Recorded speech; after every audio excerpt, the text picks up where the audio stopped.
Istighfar adalah kalimat taubat untuk memohon ampun kepada Allah Subhanahu wa Ta'ala atas dosa yang telah dilakukannya.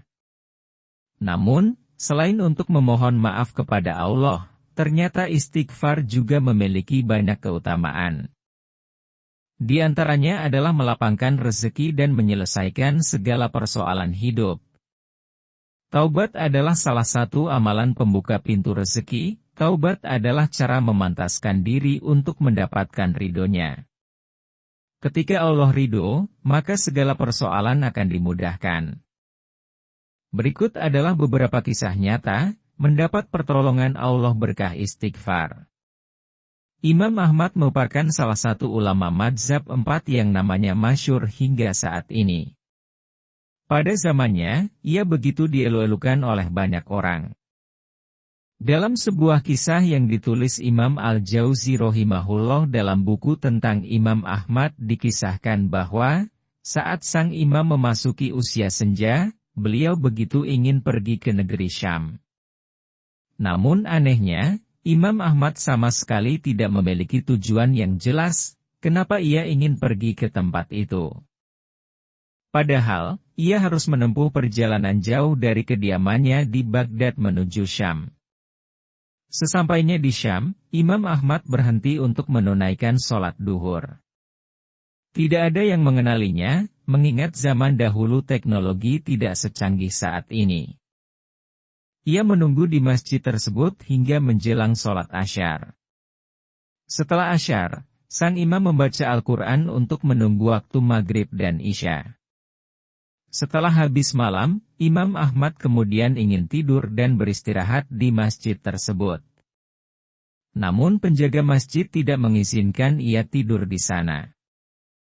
"Wahai Syekh, Anda tidak boleh tidur di sini, ini peraturan, silahkan pergi," kata penjaga. Namun Imam Ahmad menolak, "Saya musafir, saya ingin istirahat di sini," jawab sang imam. Sang penjaga tetap menolak dan memintanya untuk keluar, kemudian mengunci pintu masjid. Setelah penjaga tersebut pergi, Imam Ahmad kembali beristirahat di pelataran masjid. Tapi, sang penjaga kembali datang dan lagi-lagi mengusirnya hingga mendorongnya menuju ke jalanan. Lalu, ada tukang roti yang rumahnya tidak jauh dari masjid. Melihat kondisi tersebut, tukang roti tersebut memanggilnya. "Hai Syekh, kemarilah beristirahatlah di tokoku." Kemudian Imam Ahmad masuk ke toko roti tersebut. "Rumahku tidak jauh dari sini, ini toko rotiku, di belakang sana, ada ruangan untuk beristirahat. Beristirahatlah malam ini dan besok pagi engkau bisa melanjutkan perjalanan lagi." Setelah masuk ke toko tersebut, Imam Ahmad kemudian memperhatikan aktivitas sang penjual roti. Dan ada satu hal yang paling menarik perhatian beliau dari lelaki ini, yakni ucapan zikir dan doa istighfar yang terus meluncur dari mulutnya tanpa putus sejak awal ia mulai mengerjakan adonan rotinya. Imam Ahmad yang kagum lalu bertanya, "Sejak kapan Anda selalu beristighfar tanpa henti seperti ini?" Ia menjawab, "Sejak lama sekali. Ini sudah menjadi kebiasaan rutin saya, hampir dalam segala kondisi." Lalu Imam Ahmad bertanya lagi, "Lantas apa hasilnya?" "Allah mengabulkan semua permintaanku," jawabnya. "Lalu apa permintaanmu yang belum dikabulkan Allah?" tanya sang imam. Si lelaki soleh ini pun melanjutkan jawabannya, dan berkata, "Sudah cukup lama saya selalu berdoa memohon kepada Allah untuk bisa dipertemukan dengan seorang ulama besar yang sangat saya cintai dan saya agungkan. Beliau adalah Imam Ahmad bin Hanbal." Allahu Akbar. Karena istighfar mulah Allah Subhanahu wa Ta'ala mendatangkan saya datang ke ini tanpa alasan yang jelas. Karena istighfar mulah penjaga masjid melarang saya tidur di masjid. Karena istighfar mulah engkau menawarkan aku istirahat di tempatmu. Sayalah Ahmad bin Hanbal.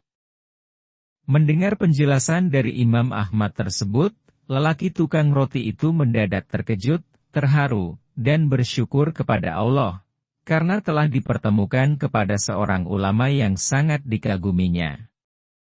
Kisah selanjutnya tentang seorang ibu yang tinggal di wilayah Kashmir. Ibu ini memiliki anak perempuan yang memiliki penyakit tulang. Si ibu selalu berdoa kepada Allah Subhanahu wa Ta'ala sambil beristighfar. Pasalnya, dia sudah membawa anaknya ke dokter di sekitar wilayahnya, namun tidak mendapatkan hasil. Mereka hanya bilang bahwa hanya ada satu dokter yang mampu menangani penyakit ini. Dokter tersebut seorang Muslim ahli spesialis tulang, namun sayangnya, ia tinggal sangat jauh yakni di India.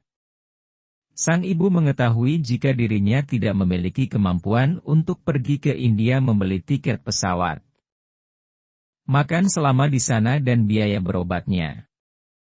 Maka, ibu ini hanya memperbanyak doa dan istighfar. Ringkas cerita, dokter yang menjadi target keluar dari India untuk mengisi sebuah acara dan melewati wilayah Kashmir. Tiba-tiba pilotnya bilang tidak bisa terbang karena ada hujan badai dan harus turun di wilayah ini. Setelah turun tiba-tiba berkata, "Saya harus menghadiri seminar, berapa jauh lagi wilayah ini dari tempat tujuan?" Ternyata waktu yang dibutuhkan untuk sampai sekitar 4 jam. Sehingga sang dokter memilih untuk menyewa mobil karena waktu untuk seminar sekitar 6 jam lagi. Akhirnya, ia meninggalkan bandara untuk menuju lokasi seminar. Namun sayang, baru sebentar meninggalkan bandara, hujan semakin lebat, sehingga supir tidak bisa melanjutkan perjalanan. Karena jika dipaksakan maka mereka akan menghadapi badai. Akhirnya dokter menyetujui untuk beristirahat dengan mendatangi rumah penduduk setempat. Rumah tersebut tampak tua yang terbuat dari kayu yang reot. Lalu dokter mengetuk pintu, mengucapkan salam dan meminta bantuan agar sang pemilik rumah memberikan izin untuk menumpangnya. Lalu si ibu menyambutnya dan mempersilahkan. Sang dokter masuk dan si ibu mengambilkan minuman. Ketika sang dokter berada di ruang tamu, anak si ibu ini menangis kesakitan di kamar. Lalu dokter bertanya, "Kenapa anak ibu menangis?" tanya dokter. "Sakit tulang," jawab sang ibu. "Kenapa tidak dibawa ke dokter?" "Sudah, tapi kata dokter, mereka tidak bisa menyembuhkan. Yang bisa menyembuhkan hanya dokter yang bernama si Fulan." Dokternya lalu berkata, "Segala puji bagi Allah yang mendatangkan saya ke rumah ibu. Saya ini dokter yang ibu maksud." Subhanallah, Allah datangkan ke rumahnya justru hanya dengan istighfar, tanpa biaya dan gratis. Masya Allah. Kisah selanjutnya datang dari dokter spesialis jantung yang bernama Dr. Khalid Jubai. Ia mengalami keajaiban istighfar dalam hidupnya. Pada suatu ketika, Dr. Khalid Jubai mendapat fitnah dari rekan sekantornya. Jika fitnah tersebut berhasil dibuktikan, maka sang dokter terancam dipensiunkan dini dari rumah sakit. Hal ini membuatnya gusar hingga begitu tersiksa batin. Meski demikian, ia berjuang untuk memulihkan nama baik. Tapi upayanya tidak cukup untuk bisa melawan rekan sekantornya yang menebar fitnah. Kondisi ini sempat membuatnya putus asa hingga beberapa saat. Namun keajaiban mulai terjadi ketika ia mendatangi masjid. Setelah sholat, ia teringat sesuatu yang mengubah pemikirannya. Selama ini semua orang yang sakit datang kepadaku dengan harapan besar agar aku mengobati mereka. Tapi mengapa sekarang aku sendiri justru tidak mampu, pikir beliau. Selanjutnya, tiba-tiba beliau teringat keutamaan istighfar, dan merasakan adanya dorongan yang sangat kuat untuk melakukannya. Maka sepanjang perjalanan pulang, beliau pun mulai mengulang-ulang bacaan istighfar. Sesampainya di rumah, ada perasaan lega yang begitu dahsyat. Ia mengalami semacam pengalaman spiritual yang merasuk ke dalam hati beliau. Sehingga beliau pun tak henti membaca istighfar tersebut, setiap saat dan dalam segala kondisi. Singkat cerita, hingga pada suatu saat, semua tuduhan yang menjadi rumor buruk terhadapnya ternyata tidak terbukti. Tentu saja beliau terkejut sekaligus bersyukur mengetahui kabar ini. Dengan begitu beliau menjadi bebas dari sanksi pemberhentian kerja dan namanya pun menjadi bersih kembali. Tak cukup sampai di situ. Akibat fitnah yang dialamatkan kepada beliau tidaklah terbukti, 5 koleganya yang melaporkan beliau itu pun turut menerima konsekuensi atas tuduhan yang tidak berdasar tersebut. Di antara mereka ada yang dimutasi dari tempat dan posisi kerjanya semula. Ada yang justru dipensiun dinikan. Ada yang mengakui perbuatannya dan meminta maaf kepada beliau dan instansi terkait. Itulah kisah keajaiban baca istighfar. Semoga kisah ini bisa membawa hikmah buat kita semua, untuk membiasakan membaca istighfar dalam segala kondisi.